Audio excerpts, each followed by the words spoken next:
How brilliant! It's time to read some more of Supercat versus the Chip Thief. So, what's going to happen next, I wonder? Chapter 4, Root of All Evil.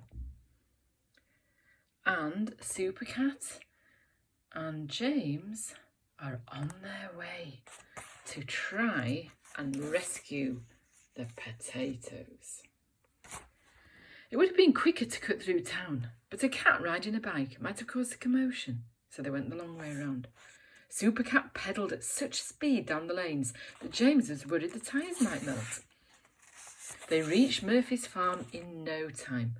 All they had to do now was tackle the steep hill that led up to Dad's little vegetable patch. "You might have to change gear," said James. Supercat frowned. "Why? Don't you like this outfit?" "I meant shift the gear on the bike," laughed James. "It might be easier to go uphill in fourth." It was too easy for a cat with superpowers.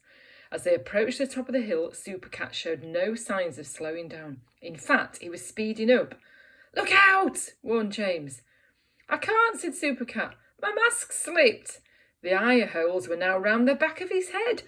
James clung on for dear life as the bike launched into the sky. Supercat pedalled helplessly in the air. Then the bike tipped forward, hit the slope and bounced across the grass like a bucking bronco. James jumped off and rolled to the bottom. But Supercat kept going and going and going. Bombs! "Brake!" shouted James. Supercat gave the lever a hard squeeze. "Tiger power! Rah, rah! Ah!" The bike threw him off and he flew through the air until, splash, he landed in a horse trough full of slimy green water. James helped him out, trying not to laugh. "Are you okay?" Supercat wrung out his cape and put it back on. "Tiger Man never worried about a drop of water," he said. "I shall drip dry." He waved his paws like jazz hands. "Fetch me a spade. Imagine how fast I will dig with super paws."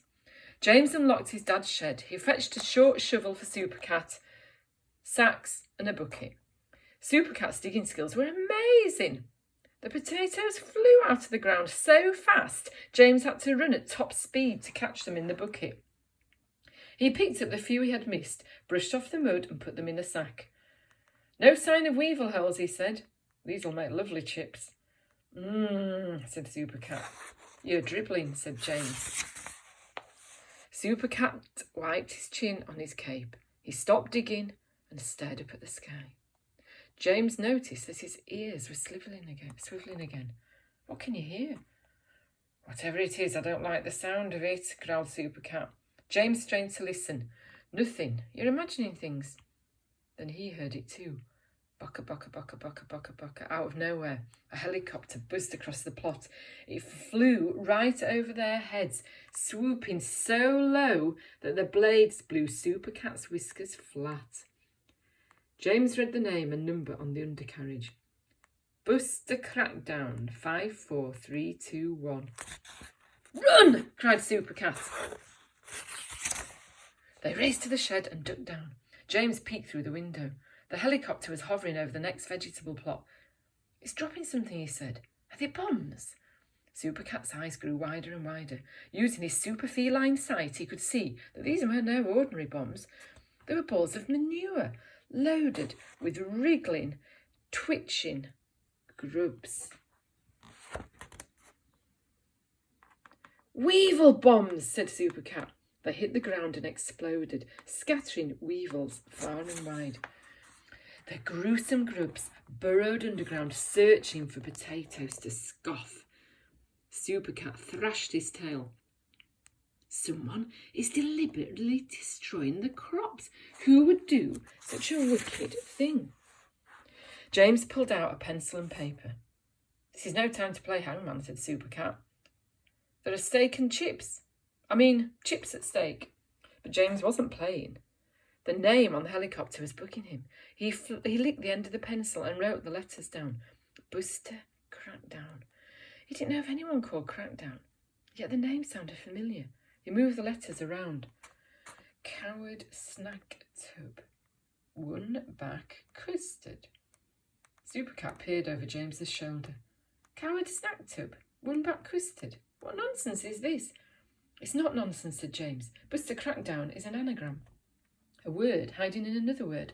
If I use the same letters to make a new name, it will tell us who the pilot is. So, said Supercat, he disguised his name because he's up to no good. Exactly, said James. I've cracked it! He spelt it out on the dirty window with his finger. Supercat's whiskers shot up. Count backwards. James went pale. The number on the helicopter was 54321. It's a Count Favourite's catchphrase. It must be him, but how? He's just a character in a comic. Maybe that's just what he wants us to believe, said Supercat. As the pilot leaned out the cockpit, Supercat's eyes went into sharp focus. He recognised the face straight away. It was covered in number tattoos. Unless my super feline eyes deceive me, it's him all right. As large as life and twice as ugly. We have to stop him. They watched as the helicopter dropped more weevil bombs. It swung round and came thundering towards them. Retreat! He might be armed! Yelled James as they ran back. Ack, ack, ack, ack, ack, ack, ack. The Count pelted them with stinking weevil bombs. Supercat flicked a blob of manure off his costume. He spattered my sequins. No one gets away with that. Let's bring his helicopter down, said James. He pulled up a cabbage the size of a football and threw it to Supercat, who caught it and wrinkled his nose. James, you know I hate cabbage. Don't eat it. Throw it at the helicopter, said James. Count backwards thumbed his nose at them and turned the helicopter round. Supercat did some knee bends. He rolled his shoulders. He flexed his paws. He's getting away, yelled James.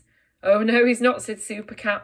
He sped after the helicopter. He stopped. He spun round and round like a discus thrower and hurled the cabbage into the blades. Bam! It shredded like coleslaw. The helicopter zigzagged like a swatted fly. Good shot, Supercat, said James. He grabbed his BMX. Let's go after it. Oh, it is such an exciting book, isn't it? You'll have to wait till next week to hear more.